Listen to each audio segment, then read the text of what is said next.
지금 분위기에 취할 수가 있어요. 분위기가 야, 저 지역을 지금 사회만 하는 분위기다. 다 절로 가는 분위기다. 나만 동떨어지면 안 된다. 한번 가보자. 바로 몇천 원 먹을 것 같다. 이런 마음을 가지고 시장에 딱 뛰어들면 여러분 안녕하세요. 오롱정입니다. 현장에 나와 있다가 좀 걱정되는 부분이 있어서 기록을 남겨요. 여러분 지금 제목처럼 어떻게 느껴지세요? 서울 아파트보다 비싼 김포 파주 아파트, 광교보다 비싼 부산 아파트, 판교보다 비싼 다른 광역시 아파트. 어떻게 들리세요? 물론 뭐 서울이나 다른 지역이 뭐 절대적인 기준, 무조건 더 비싸야 되는 기준, 가장 좋은 아파트란 뜻은 절대 아니에요. 저는 다만 어떤 과거의 기록을 대해서 말씀을 드리는 거죠. 예전에 어땠죠? 당연히 여러분 말씀하시다시피 뭐 서울이나 광교나 판교가 더 비쌌죠. 근데 지금 시장은 어떻죠? 이게 바뀌었죠.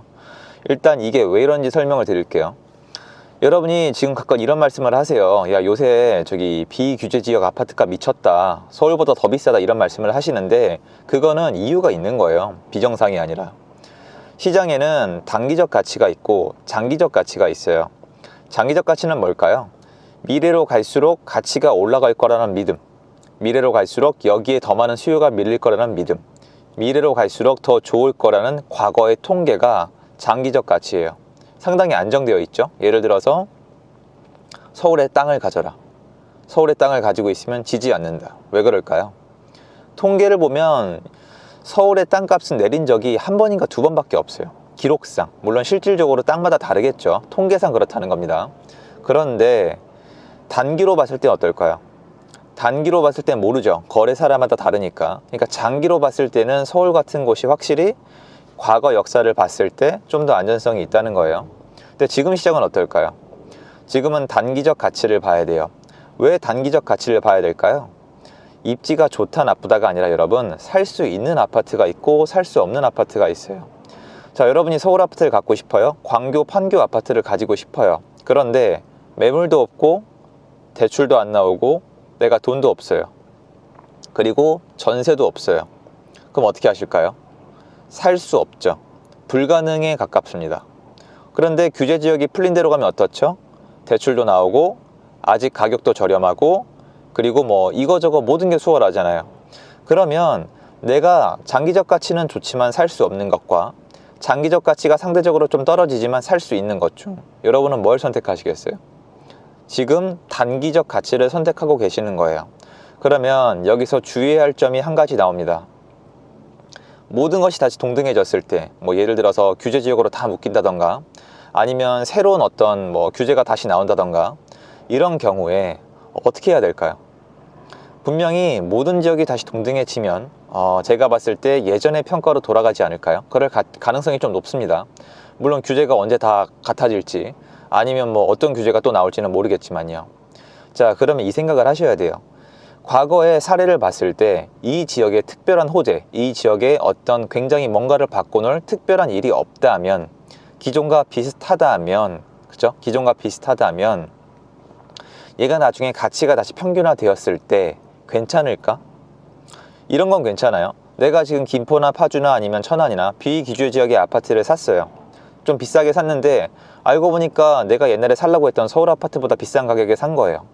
그런데 규제가 다시 다 동등하게 묶였을 때 이 가격이 떨어질 게 아니라 서울 아파트가 나머지를 따라잡을 가능성이 높다면 안정적이죠. 괜찮아요. 여러분이 그 지역에 아파트를 산 이유가 있을 테니까요. 하지만 거꾸로 야, 이거 내가 아무리 생각을 해봐도 전부 다 규제 지역으로 묶이고 다시 원래대로 돌아간다면 내가 봤을 때는 서울이 따라오르는 게 아니라 얘가 다시 원래대로 돌아갈 것 같다라는 생각이 든다면 한번 재고를 해보셔야 돼요. 이렇게 비규제 지역 그리고 외곽에 오버슈팅이 나왔을 때가 있어요. 과거에 2008년도부터 2010년도가 그렇습니다. 그래프를 찾아보시면 손쉽게 확인이 가능하신데요. 그때 그분들이 손쉽게 얘기하면 뭐 물렸죠. 물려서 거의 한 5년에서 10년씩 고생을 하셨는데 지금도 사실 그런 일이 일어나지 말란 법은 없어요. 다만 지금은 예전과 차이점이 있다면 좀 얘기하기 아쉬운 부분인데 전세가 그때와는 다르죠. 왜냐면 여러분 아시겠지만 조그만 도시에 있는 아파트들, 투자자들이 많이 들어가는 뭐 관광버스가 들어가는 그런 도시는 무너져 내릴 때 꼭 보면 전세가랑 매매가가 동시에 무너집니다.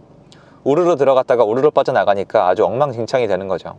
근데 지금 보면은 전세가가 안 빠져요. 전세가 부족해야 빠지는 거잖아요. 일부 지역은 전세가 좀 있기도 해요. 근데 여러분 그건 알아두세요. 지금 전세가 꽤 많은 지역은 투자자들이 많이 유입된 곳이에요. 예를 들어서 올해 중순부터 투자자들이 조그만 돈을 가지고 뭐 갭 투자한 지역들이 있잖아요. 지역은 지금 말씀 못 드리겠지만 그런 지역들은 지금 전세가 아직 남아 있어요. 무슨 말이냐? 뭐 여담이지만 전세는 투기꾼들이 공급하는 게 맞다는 거예요. 이미 이 어투가 거슬리시는 분들은 이 파악이 안 돼요. 이미 편견이 있기 때문에. 전세는 투기꾼들이 공급하는 거예요. 투기꾼이란 단어는 지금 뭐 정부 정책에 따라서 제가 단어를 쓰는 거지 뭐 전 그렇게 생각하진 않습니다. 자, 그러면 여러분 일단 여러분이 지금 비규제 지역 외곽의 집을 사고 싶어요. 사러 갔는데 이미 많이 올랐어요. 이미 많이 올랐을 때 선택을 하셔야 돼요. 아, 난 그래도 내 집 마련하기로 했는데, 집을 사기로 했는데, 내가 봤을 때 아무래도 지역이 그래도 외곽인데 중심지에 비해서 너무 비싸졌다. 뭐 서울 외곽에 비해서 너무 비싸졌다. 그럼 선택을 하셔야 돼요. 이게 나중에 괜찮을지 안 괜찮을지 나만의 기준은 있으셔야 돼요. 그런데 남들이 다 간다고 오르는 분위기라고 무턱대고 사면은 그 대가를 치를 수도 있다는 건 알아두셔야 됩니다. 얼만큼 오를지 언제까지 오를지는 아무도 몰라요. 하지만 조심은 할 수가 있는 거겠죠. 저라면 차라리 만약에 외곽에 가서 살라고 하시는데 비규제 지역에 가서 살라고 하는데 가격이 너무 비싸요. 근데 한번 눈을 돌려서 수도권이나 서울이나 그런 지역을 갔더니 내가 살라고 했던 데보다 더 싸. 대신에 분위기는 좀 잠잠해. 그렇다면 다시 한번 비교를 해보겠어요. 왜냐면 지금 분위기에 취할 수가 있어요. 분위기가 야, 저 지역을 지금 사야만 하는 분위기다. 다 절로 가는 분위기다. 나만 동떨어지면 안 된다. 한번 가보자. 바로 몇천 원 먹을 것 같다. 이런 마음을 가지고 시장에 딱 뛰어들면은 나중에 뒷감당이 안 되는 수가 있거든요. 뒷감당이 뭔지는 아시죠? 자, 여러분 제가 만약에 최악의 경우의 시나리오를 말씀을 드릴게요. 자, 이게 어떻게 되냐면 여러분이 규제 지역이 아니란 이유만으로 이미 오른 가격에 우르르 들어갔어요. 우르르 들어가서 막 사서 막 전세를 놔요. 그러면 일단은 전세는 좀 늘어나겠죠. 하지만 요즘 워낙 매매나 전세 물량이 부족하기 때문에 많이는 위험하게 안 느껴지실 거예요. 그건 좋아요. 그건 좋은데 여러분이 이미 올라간 가격에 비싸게 비규제 지역을 샀는데 정부가 갑자기 수도권을 비롯한 전국에 1년 정도 양도세 비과세를 때려버리는 거예요. 그러면 구축의 매물이 우르르 나올 것이고 이미 개보다 더 중심지에 있는 곳에 매물이 많이 나올 겁니다. 그러면 누가 더 타격을 먼저 입을까요?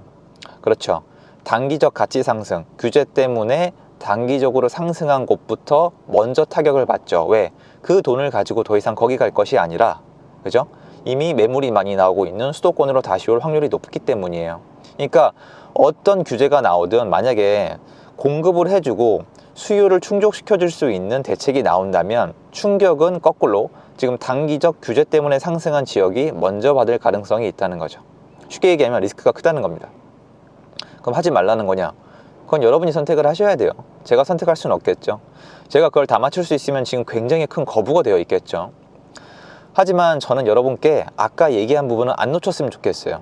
지금 보면은 뭐 김포도 좋고 파주도 좋고 뭐 외곽 지역 다 좋아요. 나가보시면 분위기가 있어요. 매물은 부족하고 호가는 높아졌으며 전세도 부족해요. 그러면 사고 싶어질 수는 있어요. 사도 좋아요. 그건 여러분 선택이니까 책임도 지셔야겠지만 하지만 그 전에 다시 한번 지금 요새 얘기가 안 나오고 있는 수도권의 일부 지역을 갔을 때 혹시 내가 봤을 때 장기적 가치는 지금 비규제 지역보다 높은데 순간적으로 지금 단기적으로 가치가 더 낮아져 있는 지역이 있고 자세히 보니까 내가 거기를 살 방법이 있다면 비교는 한번 해볼 만하지 않을까라는 생각이 들어요. 과거에 2008년도 이후로 물린 분들의 공통점은 뭐냐면 장기적 가치나 장기적으로 나올 수 있는 공급이나 정부의 규제를 전혀 생각하지 않고 단기적인 차익, 당장 내가 먹을 수 있는 차익과 조급함 때문에 엄청나게 많은 것들을 벌리셨어요. 레버리지를 쓰고 딱지를 사들이고 주택수에 대한 아무런 포트폴리오 없이 사들였어요. 50채, 100채, 150채 이렇게 샀습니다. 그리고 이제 정권이 교체되면서 보금자리 주택이 공급이 되고 일자리는 지역으로 내려보내면서 또 잠실 입주도 있었고 굉장히 힘든 시간을 보냈죠. 장기적 가치를 그분들이 따졌다면 어떻게 됐을까요?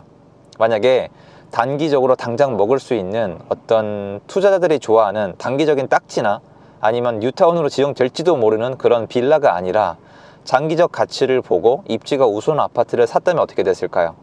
그렇죠. 그분들이 지금 생존한 분들이에요. 왜냐면 그렇게 보면 여러 채를 살 수가 없거든요. 그렇잖아요, 여러분. 사실 구축 중에서 입지가 좋은데 비교적 저렴한 아파트를 여러 채는 아니더라도 몇 채를 사놨더라면 전세가 버티든 실수요가 버티든 어떻게든 버텼을 거예요. 하지만 레버리지로 산 딱지는 절대로 버틸 수가 없죠. 독촉이 날라오고 던질라 그러면 다 던지니까 매가가 우르르 무너지고, 심지어 투자자들이 좋아하는 그런 아파트들은 그때는 전세도 같이 무너졌어요. 물론 그때 지방으로 다 가긴 했지만요. 또 지방장은 다른 얘기니까요. 오늘 제가 하고 싶은 얘기는 이거예요. 여러분이 지금 외곽에 나가 있다면 그 아파트를 사시기 전에 단기적 가치를 보고 사는 건 좋아요. 하지만 신중하게 장기적 가치에 대해서도, 그리고 장기적 가치를 놓고 볼 때 옛날에 내가 사고 싶었던 지역도 한번 비교를 해봤으면 좋겠다는 겁니다. 모든 건 여러분 선택이지만 선택을 내가 한 만큼 성인이시기 때문에 그 책임도 져야 되고요. 투자를 할 때 잘못된 선택을 했을 때 그 아픔은 굉장히 크다는 점을 다시 한번 말씀드리고 싶어요. 현장 나온 김에 기록 남겨봤습니다. 영상 도움되셨으면 좋겠고요. 봐주셔서 감사드립니다. 저는 들어가 보겠습니다. 감사합니다.